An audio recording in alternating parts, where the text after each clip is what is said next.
Halo semuanya, selamat datang di channel Antropologi Sosial Undip 2020. Di sini saya Anand Durandi Pamungkas, salah satu mahasiswa Antropologi Sosial Undip 2020, akan menyajikan sebuah video mengenai salah satu folklore yang ada di Indonesia. Lebih tepatnya terdapat di Kota Semarang, Provinsi Jawa Tengah. Sebelum kita masuk ke cerita folklore tersebut, mari kita mengenal terlebih dahulu apa sih folklore itu. Folklore sendiri menurut KBBI atau Kamus Besar Bahasa Indonesia, yaitu kostum tradisional dan cerita rakyat yang diturunkan dari generasi ke generasi, baik tertulis maupun lisan. Folklore lisan merupakan sebuah folklore yang berbentuk secara lisan atau tidak tertulis atau dari mulut ke mulut, yang contohnya seperti puisi, cerita, bahasa, dan juga dialek. Sementara folklore tidak lisan merupakan sebuah folklore yang memiliki bentuk fisik yang terlihat seperti bentuk arsitektur dan juga tulisan tangan. Itulah sekilas tentang folklore. Sekarang, kita menuju ke bagian utama dalam video ini, yaitu folklore yang akan saya sampaikan mengenai asal-usul dari Meteseh. Desa Teseh merupakan desa yang menjadi pusat utama penamaan Meteseh. Berdasarkan penuturan Pak Soleh, salah satu pendatang yang sudah lama tinggal di desa Teseh, dahulunya desa tersebut merupakan pusat kelurahan dari Meteseh. Pemimpin dari desa Teseh dahulunya disebut dengan Bayan. Bayan adalah orang yang dipercaya untuk menyampaikan informasi dari kelurahan ke kampung-kampung lainnya. Informasinya biasanya berupa pajak, aturan-aturan, atau informasi lainnya yang berkaitan dengan peraturan desa atau kegiatan desa. Kondisi alam di desa Teseh dahulunya sangat subur, sehingga dahulu banyak warga desa Teseh yang mata pencahariannya sebagai petani. Para petani yang memanen padi menggunakan ani-ani atau semacam gunting kecil untuk memotong padi yang sudah matang. Menurut cerita yang beredar, setiap memotong beberapa padi, padi yang lain yang sudah dicabut akan tumbuh kembali. Begitu seterusnya hingga berkali-kali terjadi. Dengan kondisi tersebut, para petani yang merasa aneh dan bosan mulai membakar sawah mereka yang di dalamnya berisi padi yang sudah matang. Itulah asal mulanya wilayah tersebut dinamakan Teseh atau Meteseh, yang diambil dari kata entek-entek iseh, atau artinya habis-habis selalu ada, menandakan kondisi pertanian yang tidak pernah habis.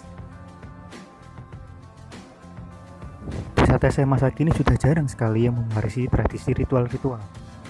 Acara yang selalu diadakan setiap tahun hanyalah bersih desa yang disambut dengan bersih-bersih makam sebelum bulan puasa. Hal ini disebabkan oleh globalisasi dan modernisasi, terutama dalam hal pemikiran masyarakatnya yang sudah berkembang ke arah modern. Dulunya, pekerjaan masyarakat desa Teseh adalah petani, namun sekarang mulai mencari pekerjaan di perkotaan. Kondisi tersebut membuat banyaknya tradisi lokal hilang, karena kebanyakan tradisi ini berhubungan dengan musim pertanian.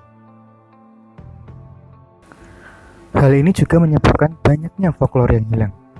Misalnya, keberadaan danyang yang dinamakan Kiai Sodo dan Nyai Sodo, yang dipercaya sebagai penjaga sendang dan desa Teseh. Hanya para sesepuh atau masyarakat lokal yang sudah tua yang mewarisi pengetahuan tentang keberadaan sosok tersebut. Konon, kedua sosok ini adalah yang menjaga desa Teseh. Nyai Sodo dan Kiai Sodo diceritakan berada di sekitar sendang, yang dimana sendang ini tidak memiliki nama. Sendang tersebut ada di dalam desa Teseh. Masih ada beberapa orang yang melakukan pemujaan di sendang tersebut untuk mencari peruntungan. Diceritakan bahwa apabila ada orang yang ingin melakukan pemujaan untuk mendapatkan rezeki di sendang tersebut, akan didatangi oleh beberapa hewan seperti kalajengking, ular, dan sebagainya. Hal ini dikatakan sebagai syarat untuk mendapatkan apa yang mereka minta. Jika ketika mereka bertemu dengan hewan-hewan tersebut mereka teriak atau kabur, maka permintaan tidak akan dikabulkan. Sehingga seharusnya apabila hewan-hewan tersebut muncul ketika sedang melakukan ritual di sendang tersebut, seharusnya mereka diam agar permintaannya dikabulkan. Namun hingga saat ini, menurut narasumber kunci, lebih banyak kegagalan terjadi ketika orang-orang sedang melakukan ritual di sendang tersebut. Keberadaan sendang ini ada di antara pohon kepoh dan gayam. Secara fungsi sosial, sendang masih digunakan untuk kehidupan sehari-hari seperti mencuci, mandi, dan kebutuhan air bersih lainnya. Hal ini diperkuat dengan keberadaan mesin pompa yang berada di dekat sendang tersebut. Dulunya banyak yang berharap Sendang dapat menjadi sumber pengairan sawah. Namun, seiring berjalannya waktu, Sendang tidak mampu untuk mengairi sawah karena airnya selalu bergerak jauh, sehingga tidak terserap oleh tanah di sekitar. Folklore yang tersisa lainnya adalah keberadaan suara lumbung atau yang disebut sebagai lumbung pawon. Lokasi dari suara ini dikatakan berasal dari daerah Brown Canyon atau Rawasari. Ceritanya, dahulu saat warga Teseh mengecek ke lokasi yang dimaksud, tidak ada suara yang didengar seperti yang mereka dengar di desa mereka. Yang tersisa hanyalah bekas padi yang berceceran, seolah-olah ada seseorang yang memang sedang menumbuk padi. Warga sekitar di arah lokasi suara tidak mendengar suara apapun dan tidak tahu ada orang yang sedang menumbuk padi di tengah malam. Oleh sebab itu, masyarakat desa Teseh mempercayai lumbung pawon sebagai aktivitas makhluk gaib yang sedang menumbuk padi. Demikianlah yang bisa saya sampaikan. Mohon maaf apabila ada kesalahan dari penuturan saya maupun dari video yang saya sajikan. Semoga video ini bermanfaat bagi kalian semua yang telah menonton. Mari kita lestarikan folklore dan juga budaya-budaya dalam bentuk lainnya yang ada di Indonesia. Terima kasih.